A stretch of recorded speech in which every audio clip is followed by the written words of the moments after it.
I don't edit my videos, so I don't know how long my review of Shadowbox by Mavi is going to be. You do. You can tell me in the comments.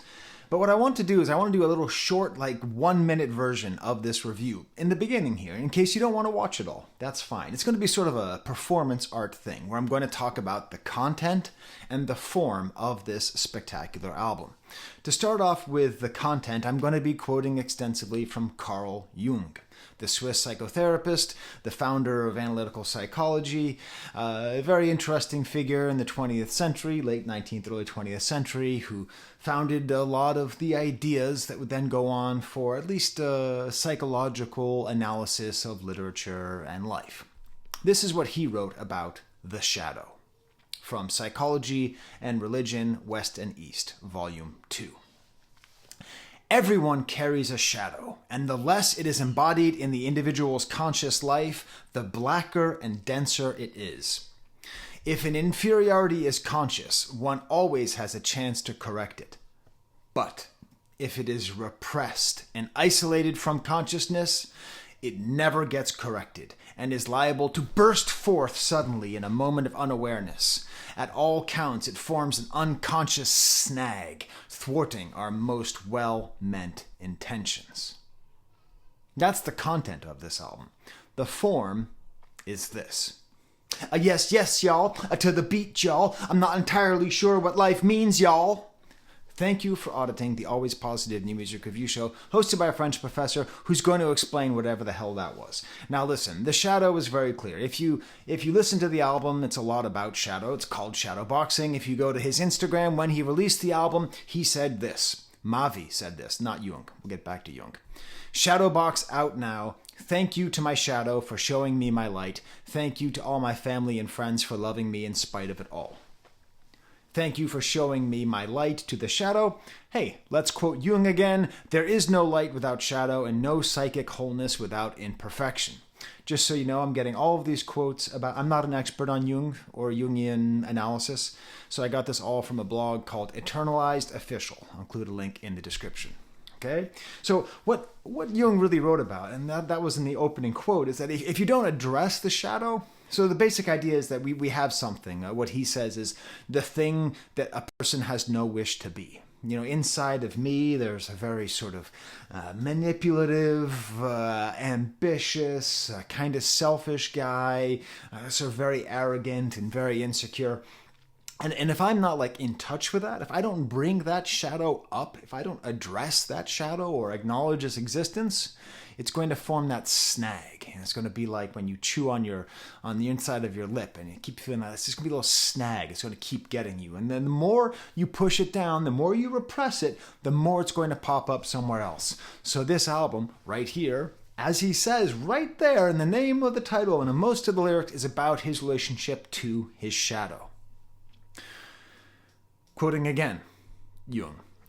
The shadow, though, it displays a number of good qualities, such as normal instincts, appropriate reactions, realistic insight, creative impulses, etc.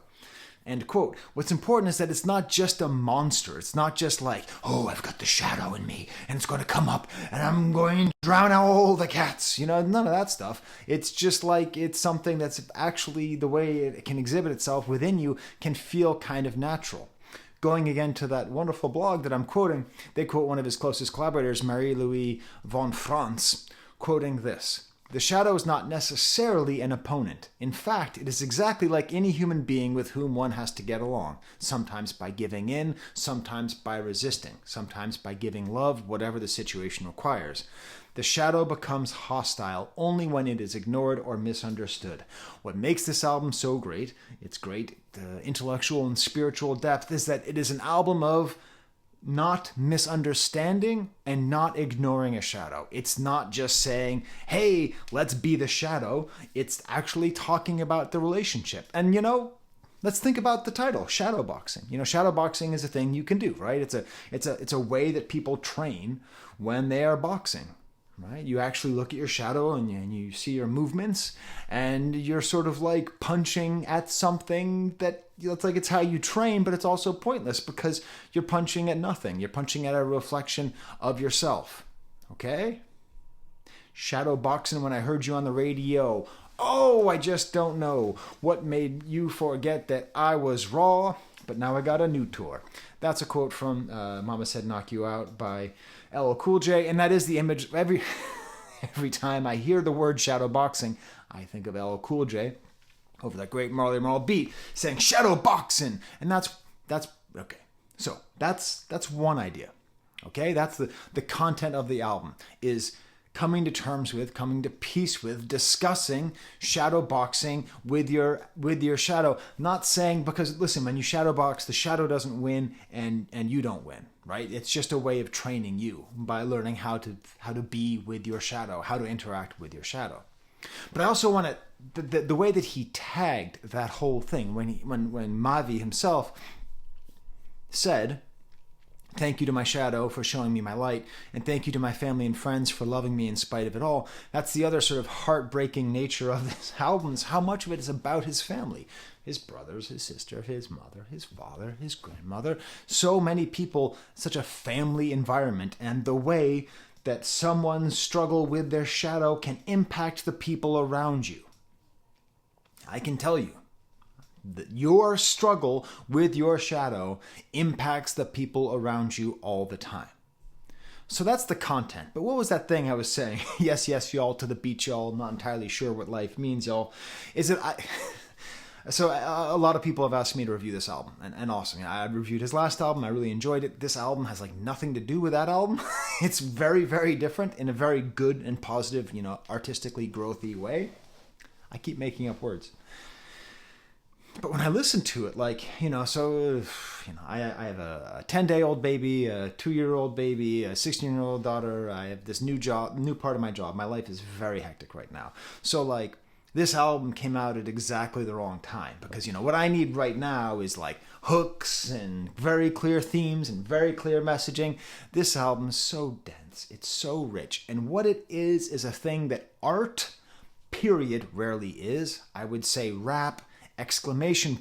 Rarely is, meaning I would say rap is even more rarely understated. This whole album is understated. The beats, they're not just drumless, they often feel kind of beatless. The last album was understated in itself, but nothing compared to this. I had to listen to this album 5 times to really even feel that I knew it was there. I don't know if it was like a shadow, trying to grab at it. It's just so cool and understated. And what's important is that it's understated also in its emotions. And this is why I want to talk about rap music, about the history of rap and emotions. Because if we look at the history of rap over the past 50 years, the way to think about it is it's just an opening of emotions. It's figuring out ways to often art form comes out of specific desire to express emotions. Think about the blues, right? Just boom, right there. But rap music, because of technology and because of commercial interests and because of a whole bunch of issues, in particular in Black American masculinity, please watch the videos of FT Signifier to learn about that. Not from me. What do I know? Just a hobby. This is a hobby I picked up in the lobby, and I'm just a tourist. But technologically, rap started off, and all you could do was say yes, yes, y'all, to the beat, y'all, because you had a microphone, and you were trying to talk over the DJ, and everyone was just partying, and you weren't sitting there trying to talk about life or whatever it was. You had to yell. And you're not going to yell, yes, yes, y'all, to the beat, y'all. I'm not entirely sure what life means, y'all, because that doesn't get the people moving. If we study rap music in general, Rakim, of Eric B. and Rakim, is credited as being the first rapper to realize, hey, everybody,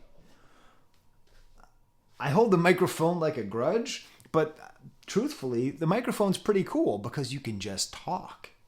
And so once you can just talk, once you can just do that, that allows for emotions. But then we get into this whole question of what kind of emotions are allowed to be shared and shown by A, men, B, Black men, okay? C, black men in a very hyper-masculine space, all right?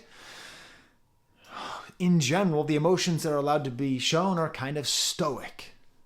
Stoic is where if you feel emotions, you'll talk about how rough things are, how bad you had it, how society has left you behind, the systematic racism, all that. But the way that you show it isn't by saying like, oh, poor me. It's just like, I'm America's worst nightmare. Young black, I just don't give a fuck. I just want to get high, live it up. Like you're not like, you're not like, I'm so tired of being America's worst nightmare. You just have to say it in just a way and just be stoic and calm. Now, thanks to Kanye for the large part, and Kid Cudi, and give the Drake his due. Drake, emo rap did exist to the point where you could have someone like Juice WRLD who's sort of like, she don't love me anymore, I want to drink syrup.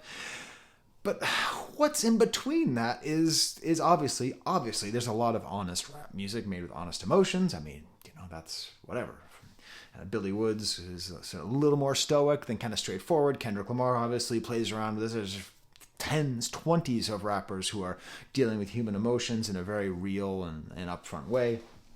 Whatever, Rhapsody, all right? I could keep going.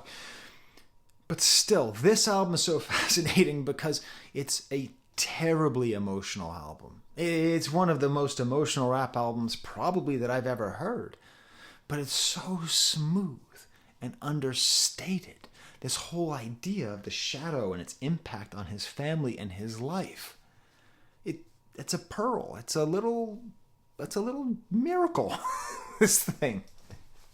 So it's hard for me to pick up when I'm so damn busy. I wrote several hundred emails last week. That's my life. Okay? Several hundred emails. I wrote. Listen, I did a video a couple days ago where I was talking about boycotting Post Malone. I did that for several reasons. One, I think it's important.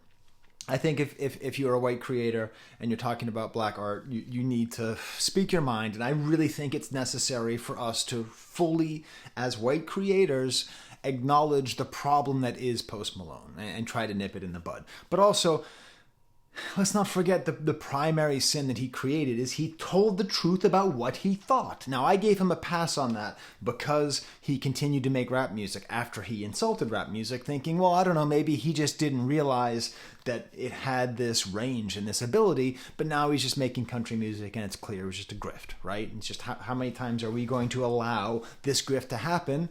Okay, we have lots of black intellectuals and creators and cultural commentators telling us that it's happening and we're not believing them, and then it happens and now we're just supposed to say shh, because he did a song with Taylor Swift and Luke Bryant, whatever. So this is what Post Malone said in a famous interview, and this is why it's so offensive. If you're looking for lyrics, if you're looking to cry, if you're looking to think about life, don't listen to hip hop. You know what? I regret even reviewing any of his music. That is to me, that's, if he had used the N-word, then everyone would have said, oh, that's a problem. You think this isn't worse than saying the N-word? It is, especially if you're an artist in that zone. There's great hip-hop songs where they talk about life and they spit that real shit. But right now, there's not a lot of people talking about real shit. Whenever I want to cry, whenever I want to sit down, have a nice cry, I listen to some Bob Dylan. First of all, you get Bob Dylan's name out of your mouth. Also, Bob Dylan hasn't made you cry since 1999, okay? Time Out of Mind, that will make you cry. But get out of here with Bob Dylan make you cry. Bob Dylan's one of the most cynical, satirical, double-faced artists, and he will tell you that himself. Whenever I'm trying to have a good time and stay in a positive mood, I listen to hip-hop because it's fun. I think hip-hop is important because it brings people together in a beautiful, happy way. This album is not going to bring you together in a beautiful, happy way. It's not fun. It makes you cry. And what's the best example of a song that makes me cry? The opening track, Testimony. Click on the link above there to hear this song. Testimony. A testimony is a confession, a statement of a religious experience. That's what this is. I think this is my favorite song, even though there's not much there. The drums is no drums. It's this muted trumpet. It's kind of bass-led. I assume Tom Levesque is playing trumpet. I think this album, I haven't even really talked about the production. I don't think there's any samples. I think he's just getting musicians to just make I'm not really going to call it jazzy, just sort of low-key, just beds for his music. Kind of cool smoky clav on there. And he has this tired voice. And he tells the story, the history. Hey, have you ever been in therapy? Oh, I don't do sponsorships. So here's my anti-sponsorship. Don't do BetterHelp if you have health insurance. If you have health insurance, go to your provider. You can actually go to psychologytoday.com, look up by insurance provider, and try to find an in-person therapist if you can. Okay? If you can find the time and you can afford it, probably it's covered by your health insurance, maybe a small copay. Try to get some therapy if you can. Okay? If not, I know BetterHelp does work for some people, but don't, take a class in French before you use Duolingo, but that's not to say Duolingo can't help you at all. Okay. What you learn when you do therapy is just how much your childhood is just everything. My entire time in therapy was like, don't tell me this is just about childhood. That's boring and stupid, and I'm a special snowflake, and I'm so fascinating and interesting, and there's no way this just has to do, it has to do with my dad. Okay. My dad yelled at me for no reason. I went upstairs and slammed the door in my yellow room, and that door that was a little bit too small for the doorway, and it made that little sound with a little latch, and I would just sit there crying by myself, staring at my baseball cards of Carlton Fisk. And that basically set up the next 25 years of my life. And still to this day, I have to work my way out of that place of being on that floor, sitting on there, crying for being yelled at because my dad's back hurt and he didn't know how to process his emotions about his own dad dying when he was a couple months old. Okay? I wish I was more interesting than that. I'm not. You wish you were more interesting than that. You're not. Your problems are not interesting. That's what's great about therapy. No problems are unique or interesting. But they are important to understand and say. And right off the bat, Mavi says, fucked up as a child. I took my daddy's hydros. Okay, I took that to, I guess it's hydrocodone. I thought of it as like hydroponic weed. Either way, it's a kid taking his parents' drugs. It's a fascinating thing now that we have so much more prescription drugs in the house, now that weed has been legalized everywhere. It's not good. It's not good to have a lot of drugs around your kids because your kids are probably going to take them. Just a little public service announcement, okay? I don't keep alcohol in my house. What am I going to do? Drink every day? But right here, a lot of this album is about his fight with his shadow, and his shadow is often taking the form of alcohol and drugs. And right here, his problem is, took a daddy hydro, ain't looking Granny's Bible, but I got high and tried to write it with my eyes closed, overdosed, trying to micro. He's trying to manage himself, but he can't. Jugging off the clock, off the books, and off the tightrope. Delicate balance, family Winston unconvinced. It's the best I can manage. I submit that there's no vet. To set steps that I'm dancing, I'm unsettled, but I chance it. His wordplay is amazing. His delivery is so relaxed that it's hard to even pick up. I think death was my last kiss. I'm a helpless romantic, but I got wishes. I wish my granddad was here. I tell him that I did it. Beautiful lyric, Just like this album is about his family. This album doesn't make you cry? Okay, Post Malone. Okay, Post Malone. You go sit and say this doesn't... I wish the things were easier for me and my sister. I wish that things were simpler between me and my brothers. This made me cry. Why? I have 3 brothers, okay? My brothers basically raised me. Remember when I was talking about my dad yelling at me and me running up to my little yellow room? My brothers basically raised me. I have 3 brothers. It is so complicated having 3 brothers. It's so hard, okay? Basically, since I was 10 years old, I have had a good relationship with 1 to 2 of them at a time. Now, it's not like the other relationship is like bad and it's hatred and it's throwing stuff, But like that kind of easy, loving, kind friendship, like the sort of unstressed connection that you have with someone who's been raised the same way you have. I'm never firing on all 3 cylinders, right?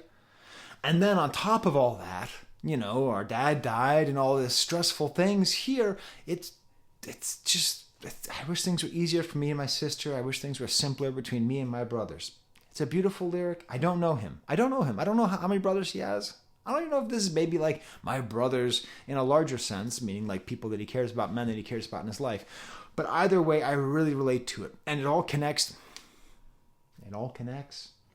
It all connects to how we were raised. It all connects to taking the hydro from your daddy, okay? I wish for peaceful sleep in the dreams of my mother. I wish the threat of loss ain't come with all my luster. And with my final wish, I'm wishing for another or like 3 more until I slumber with my brothers on the seafloor. I will get to that. I'm a living dream. And so it's this whole song where he's talking, he takes you right to the beginning of his problems, okay? Right to the beginning of his problems. I remember finding weed and alcohol in my parents' house. They didn't hide it. I could have drunk and had a smoke. I chose not to. I chose to become straight edge and fight against it, okay? But this series of events that he's describing in this understated way is so relatable. And then the chorus. Why does it sound like I'm complaining, saying ain't what it seem? Yeah, like I prayed for this paper, wasn't thinking what it means. Yeah, through all my days, I just be grateful I don't look like what I've seen. I don't look like what I've seen? Remember that microphone that Rakim was talking about? You need to drop it after that line. I'm grateful I don't look like what I've seen. At the very end, he just says, it's a blessing. It's a blessing. This dude has very clearly been to some good therapy, because he's coming to terms with the parts of himself that he doesn't like. He's identifying their sources. He's identifying how that thing that he doesn't like about himself impacts other people. And then he's figuring out a way to find happiness anyway. Because there's exactly one path to happiness on planet Earth. Exactly one. And it's appreciation. That's it. That is the only path to happiness. There is no happiness without appreciation and gratitude. It does not exist. Okay? That's why fame is a lie. Okay? That's why being rich and famous does not mean being rich, famous, and happy. Okay? You could be poor and happy. You could be rich and happy. You could be anything and unhappy if you are not grateful for what you have. And he's able to see it through all of this. If you like what you're seeing, smash the like button. I would appreciate that. Subscribe if you haven't. I lost a lot of subscribers on my Post Malone rant. People don't want to hear me say bad stuff about Posty, but I can't help it. I feel an obligation to the community, which permits me to speak about it, to try to ward off some kind of offensive force. I guess I gotta let it go. I did all I could do. Those 7,000 people who saw my video know how I feel. If you like what you see, you can put in AVAA. That stands for awesome video as always. I will always heart a comment that says that. I'm a little behind with the babies and the crying and the rocking and the milk and all that. Until I'm with my brothers on the seafloor. That's what he said. Here's a whole other theme to this album that the first time I listened to it, I thought it was all about that. And to that, we have to understand this dude. I guess he's a college dropout. I guess he went to Howard. But, you don't get into Howard without being a very good student, right? But I'm going to bring this guy back. Now, I brought him out for the Mavi review. Okay, Edward Glissant. He's a great Caribbean thinker from Martinique, and he wrote a lot about sort of the way that the Middle Passage leaves an imprint on the sort of selves of the descendants of enslaved people. Okay? That the Middle Passage itself, the boat, the ocean, the abyss, the being dumped into the ocean if it is seen as being preferable to being kept on the boat. The horror of the division between Africa and the Americas, okay? He wrote about that in a very poetic and interesting way. And this album is all about water, and the opening track is 20,000 Leagues. And he directly says, until I'm on the seafloor with my brothers. What brothers are on the seafloor? Well, let me read you a little bit from the Poetics of Relation. Is that in this? I don't know if that's in this. Anyways, it's called the Poetics of Relation. You can look it up. I like the version translated by Betsy Wing, and I'll include a link to it too because I found a good location for it on readingtheperiphery.org. Okay, so here's some excerpts from this, which I think, along with Jung, will help you understand some of the themes of this amazing album by Mavi. God damn, I love this hobby. What is terrifying partakes of the abyss, 3 times linked to the unknown. First, the time you fell into the belly of the boat. For in your poetic vision, a boat has no belly. A boat does not swallow up, does not devour. A boat is steered by open skies. Yet the belly of this boat dissolves you, precipitates you into a non-world from which you cry out. The boat is a womb abyss. It generates the clamor of your protests. It also produces all the coming unanimity. Although you are alone in the suffering, you share in the unknown with others whom you have yet to know.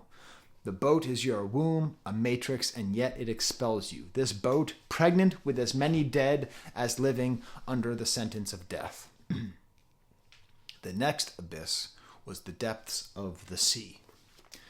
Whenever a fleet of ships gave chase to slave ships, it was easiest just to lighten the boat by throwing cargo overboard, weighing it down with balls and chains. Experience of the abyss lies inside and outside the abyss, the torment of those who never escaped it, straight from the belly of the slave ship into the violet belly of the ocean depths they went. But their ordeal did not die. It quickened into this continuous, discontinuous thing. The panic of the new land, the haunting of the former land. Finally, the alliance with the opposed land suffered and redeemed. The unconscious memory of the abyss served as the alluvium for these metamorphoses. The populations then formed despite having forgotten the chasm, despite being unable to imagine the passion of those who foundered there, nonetheless wove this sail. So anyways, you should read some Glissant if you've never read it. Great writer, great thinker, and it's a fascinating question, which is why I'm going to go through the rest of the album a lot quicker, starting off with the song 20,000 Leagues. Leagues refers to how far something is beneath the sea, and I assume, I don't know, but I assume that's what we're supposed to think. Jazzy pianos, this weird kind of resettling sound, this tired rapping, overemphasized, totally drumless. I will always answer when you call. I will guide us dancing in the fog. I will hold my hands up when you fall. I will be a chance for you to soften. I won't let you drown. I won't let you sink. I won't let you down. I'ma let you speak. I think he's talking to his shadow here, and it's this feeling of going, of going to the ocean. There's just a very underwater feel, and this repetition and the way it sounds leads directly into open waters everywhere on this project. It's called shadowboxing, but it could be called like Big Water Abyss Time. We'll let Mavi name his albums, okay? Don't let me name his albums. This beat is insane. It's got, again, I don't think he's doing samples. I think these musicians are making this, like this bass and this really cool lead guitar line and like still no drum, and he's looking, and this is part of the problem, like there seems to be sort of like this micro and macro thing. On a micro level, he's trying to figure out who is he, this relationship to drugs he has with his parents and his family, and the sense of loss and meaning and fighting with the shadow. And sort of larger sense, I think, is this larger sense of the great abyss and the ocean and the pulling the brothers down to the bottom of the ocean floor. It's all kind of tied up around water, because in here he's looking for a baptism, but he's looking for a baptism sort of while being on the beach and taking psychedelic drugs. He says this one line, "I don't think failure scares me as much as my talent." That's real. Because talent is scary. It really is. I'm going to be a dick and just say that, I know I'm talented. I know I'm good at this. I know I'm a good thinker. And I can communicate thoughts really well. It's easier to not have this talent, because what if I don't do it well? What if my thumbnail sucks? What if I don't actually say what I'm trying to say? What if this whole point just doesn't come across? It'd be much easier just to listen to this album and be like, cool, man. But instead, it's scary. And I'm being arrogant, but everyone has talents. You have talent. I don't know what your talent is, but whatever that talent is, it can be scary to have talent. Why is this dude making such great insights? Also, doesn't he sound like Chance the Rapper sometimes? I like that. I like Chance. I like The Big Day. I'm the guy who liked that album. Though they won't budge, I fell in love with my little shadows dwelling in the shallows. So the shadow self comes back, and it's in the shallows of the water. And we really had this image of a baptism. It's like baptism mixed up with drug taking, mixed up with the shadow play. And then we have Mayala singing. And there's a whole beat switch, but there's still no beat, no drums. They want that old Mavi back, and I just wanted O Mavi back. I assume O Mavi is his birth name. I really should have looked that up. I did all this research on Glissant and Jung, and I didn't look up if his actual name is Mavi. I assume that it is. And I like this because, like, I was reading my notes for the last time I did a review, and I don't even know if I said it, but because he toured with Jack Harlow and because that last album at times reminded me of that, I think I came up with the joke of calling him Black Harlow, which I remember thinking, like, that's not funny and that's not cool, and I probably shouldn't say that. And it probably comes across as weird. Did I say it? I don't remember. I don't remember anything I say.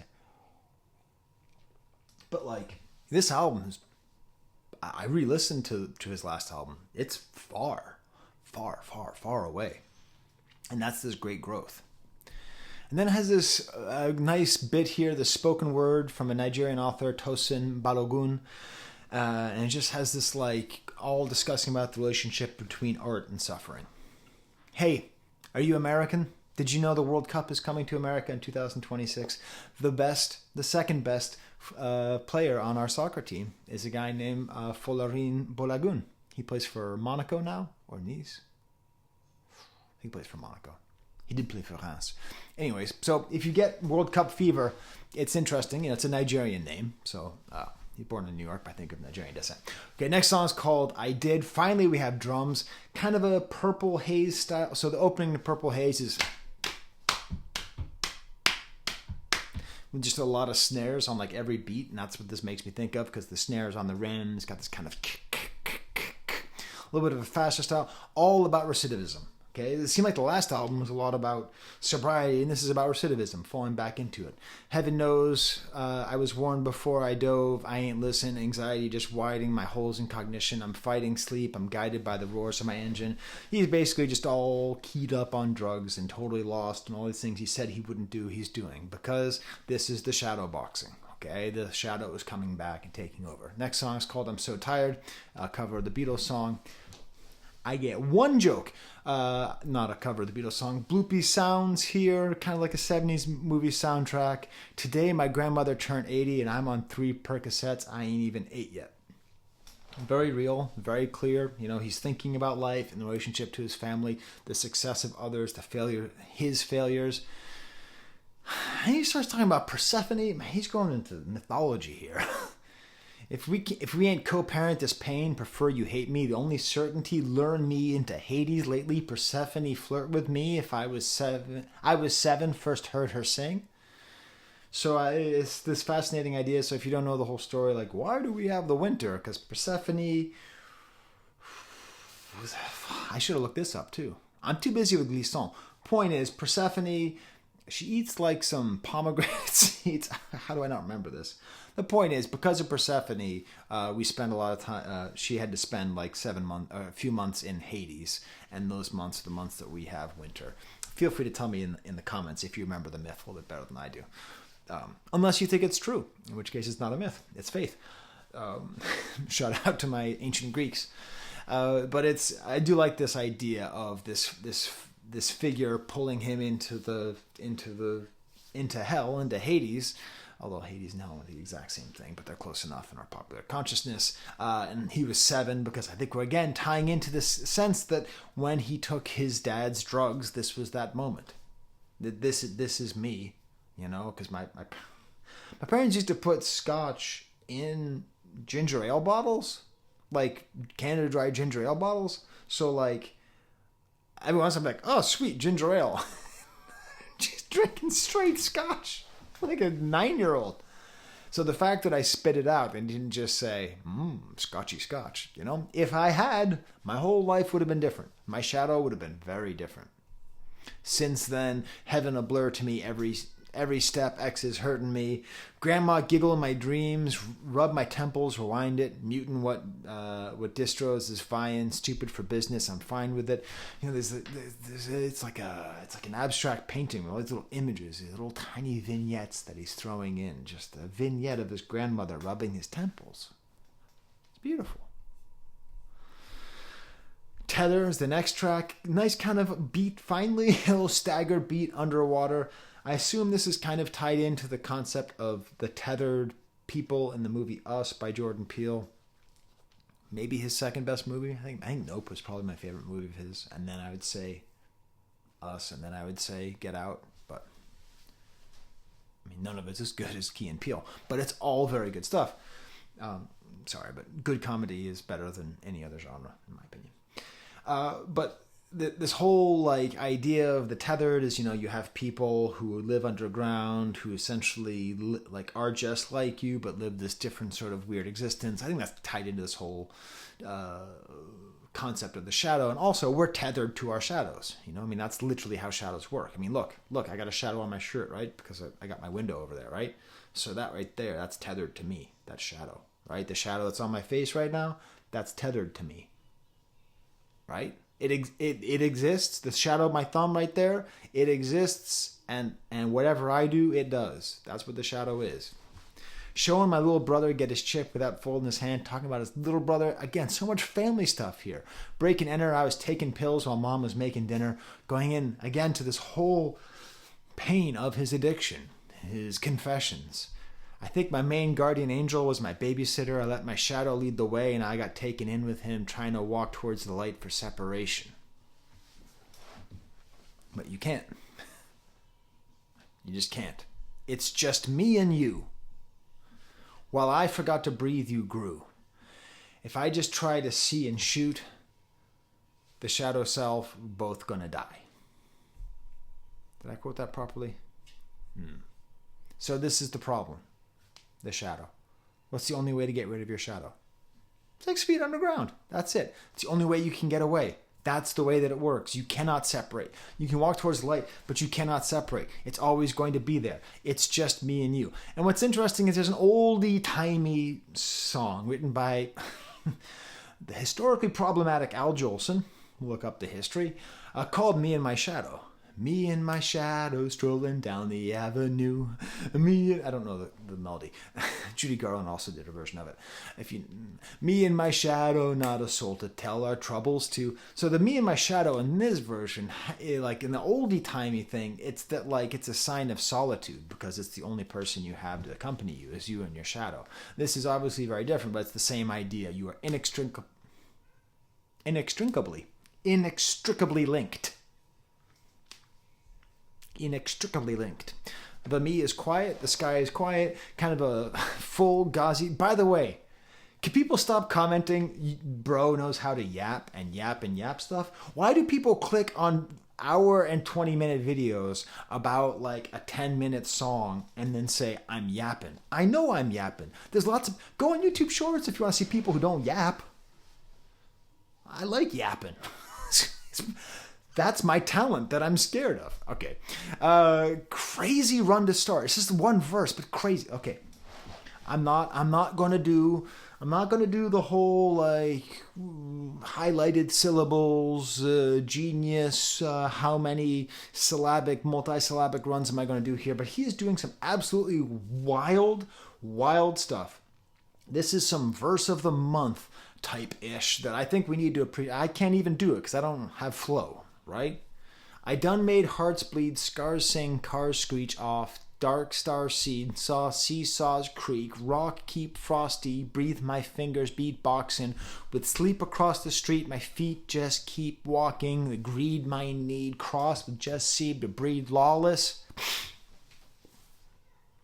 The eed and the os sounds that are just integrated in here. It's just I don't need heart bleeds, scars, seesaws, creek, beatboxing with sleep across the street. My feet just keep walking. I need crossing, seem bright, lawless.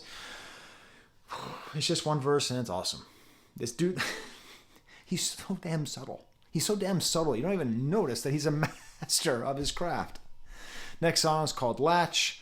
More Gaussian smooth jazz guitar, xylophone matches. I starved my ego instead, unencumbered by regrets. I stumbled into success, but I kicked in the door. My Achilles tore off my leg.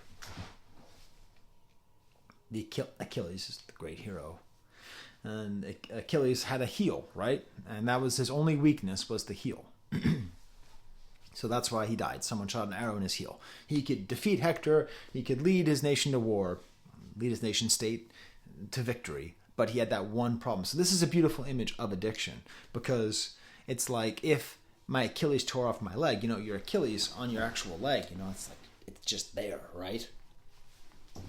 It's just there. So like I'm a little tight here. I need to stretch.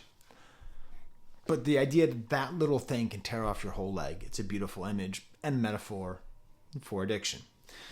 Grindstone, actual drums, piano, punting bass. He talks off saying how he's the best rapper ever, kind of a faux ego trip. But then the verse itself is another all-time verse. I claim I'm quitting. It's been too many tomorrows, too many withdrawals. My jewelry worth a car note. I still ain't got a car though. A conscious sorrow. Too smart to have to borrow the parchment paper bald throne. Get rid of it and start over. What's written in the stars become the emptiness to draw home. My scribble in a barcode. My innocence gets all sold. My inner wisdom also. So many great plays with syllables, multisyllabic syllables, and rhymes. I mean, he's rhyming car note with parchment and bald throne. Really cool mosaic rhymes. Mosaic rhymes is where you have one word with two syllables that rhymes with two words with one syllable. The most famous example, the one I always give, is escargot, my cargo, right? So that's just a biggie, right? So just car though. How is he doing it here? Tomorrow's withdrawals, car note, cardo, borrow, bald throne. Beautiful. And the actual what he's saying, the content of what he's saying, he's talking about the addiction, too many withdrawals and too many tomorrows, and he's like too smart. That's the other problem. He's too smart.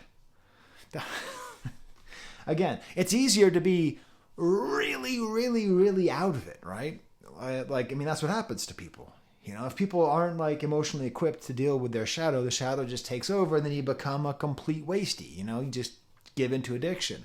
But he's too smart to have to borrow. He's not going into debt. He's aware. He's in a painful metamorphosis stage. Okay, he's in his imaginal disc. He's in a painful metamorphosis stage where he's trying to figure out how to be the person that he knows he can be. Some people don't have enough self-awareness to know what they could be. So they just give in to drugs and alcohol or gambling or whatever.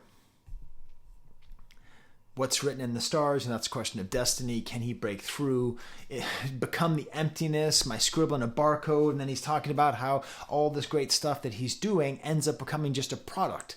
And that's the other problem of being an artist. And this ties back into that little thing by Balogun at the end, that when you're an artist, in the end, it's just about the ducats. It's just about the Benjamins. It's all about the Benjamins, baby. That's all it is. It's just about money. And my innocence gets sold. My inner wisdom always. His scribbling is a barcode. That's what it is. It's a thing to be scanned. It's not some kind of great thing.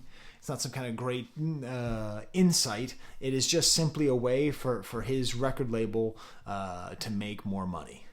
What is his record label? I realized I didn't look that up. I don't know. Maybe he's not on a record label. Who knows?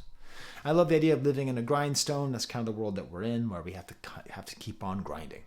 Down the Snake is the interlude, where again just the thesis of the album is made explicit, talking about how the inner child has a demon. I talk about it all the time. Not all the time. I mention it every once in a while. Children are not innocent. They're just not. So we talk a lot about the innocence of children, but you remember being a child. You remember some of the horrible stuff you used to think about, the horrible things you did. Children aren't innocent. Okay, babies are innocent. But once you can form a thought, you can form a bad thought. And so this is a great idea, that this inner child who we're trying to, that's part of what you do. I'm not a good actor, but I can cry. But you know how I make myself cry? If I can imagine myself going back into my yellow room as a kid and seeing myself crying on the floor, and me telling that kid, hey, you didn't do anything wrong. You're okay. Your dad's just confused and he's sad and he just needs more help than he's getting and he's taking it out on you. But you're a good kid. That's talking to your inner child, but there's also the inner demon. That little kid down there, he was going to be a bully in 4th grade. He was going to relentlessly tease Jonathan Marcel. He was going to create a joke that Jonathan Marcel had an inflatable dick, and everyone was going to laugh at Jonathan, and it's going to be terrible for Jonathan. And that little kid who's going home and getting screamed at was getting so much juice out of being the funniest kid in 4th grade because I came up with that joke. Still don't know what it means. I still don't know what the joke means, but it really killed their Burbank Elementary. I've tried tracking him down. There's too many people named Jonathan Marcel. I owe him an apology. We became friends later. Traded video games back and forth. He gave me the first copy of Legend of Zelda, but it didn't work. I turned it on. It was just a gold screen. Next song is Drunk Prayer. Everything's so connected in here. This evocative sample, or maybe not sample. Maybe it's just him singing, I can't see you shining. Talking about, I thought I made it out the sea. Okay, it's this whole question of what does the ocean represent? I tried my best. Repeated yells was all I mustered. Performed surgery on myself with just a cudgel. Like a cudgel's just like a brutal stick. I'm more certain about my death than my construction. I pull smoke till I'm out of breath to try to function. The guiding sun for my little brother, my combustion. So it's all about the certainty of death, right? The emotional, the intellectual, what's the word? Existential. The existential knowledge that you are going to die, and that he's not really sure who he is, but he knows he's going to die, and he's trying his best to make it out of the sea, but he knows he's going back to the sea. Metaphorically, his body is going to join his brothers underneath the sea. I don't know how political that's supposed to be. Again, though, he's trying to be there for his brother. I think it's a Stratocaster guitar, by the way. And he's just talking about drink until I can't feel it. You know, he's just, in a very understated and very cool way, talking about why people drink. He drinks until he can't feel it. You know, I understand. You know, I don't drink. I don't drink because I understand. Because I know what my brain's like. And I know what's going on. And how things are flying around up there. And if there's a way I could turn that off, I'd get addicted to that. So I try not to do it. Next track's called the Giver. This is maybe more connected to his Speaking of shadow, I think my microphone is casting a shadow on my face, and it bugs me while I watch myself talk. Do you see that? Here, look. The shadow's there, and it's not there. That's okay.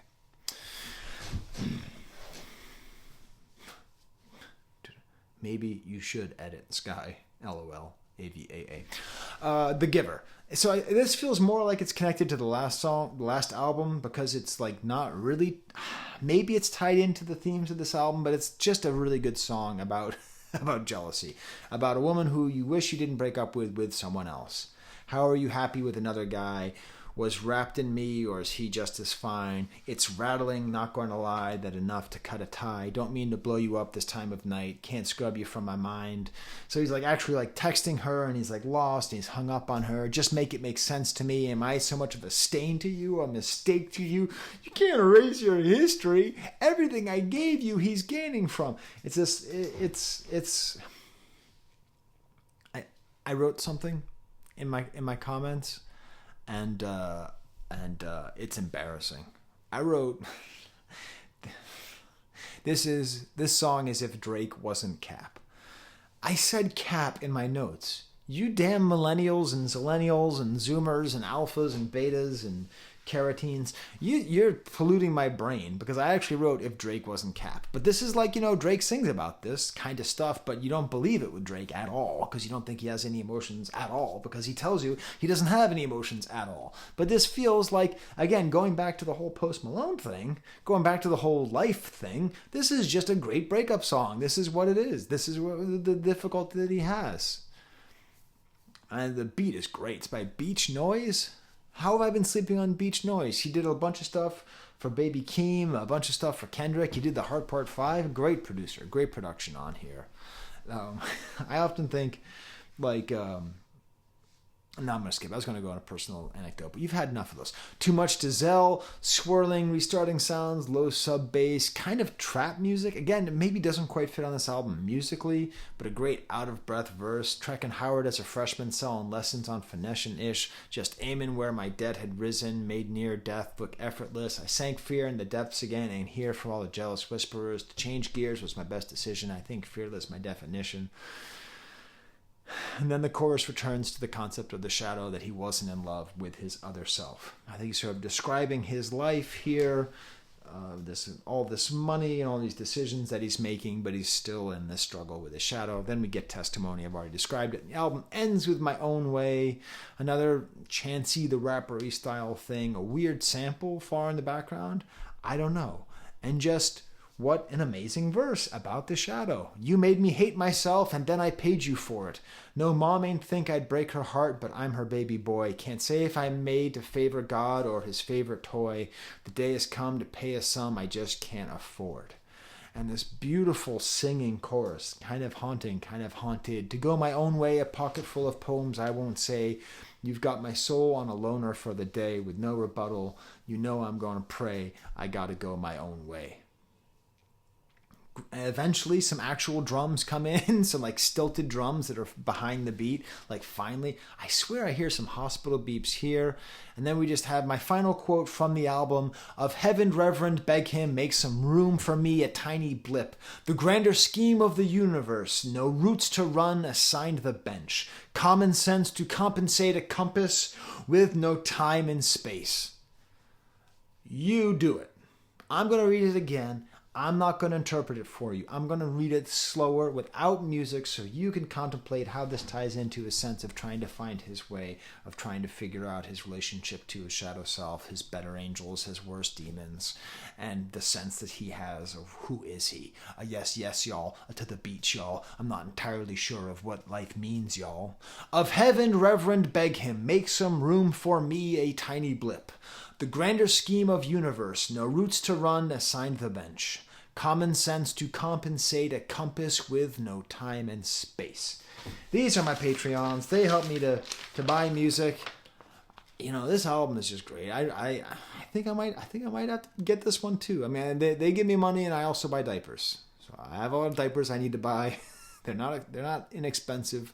But they're my Patreons, and I really appreciate them helping out. I want to give a shout out to all my fans who like my rap stuff and who are mad that I haven't been covering any rap music lately. It's not on purpose. It just goes in waves.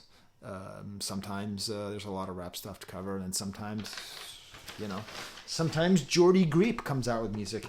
Edward Glissant, that's the guy again, if you want to read him. Jung, all that stuff. 1990, there's the camera.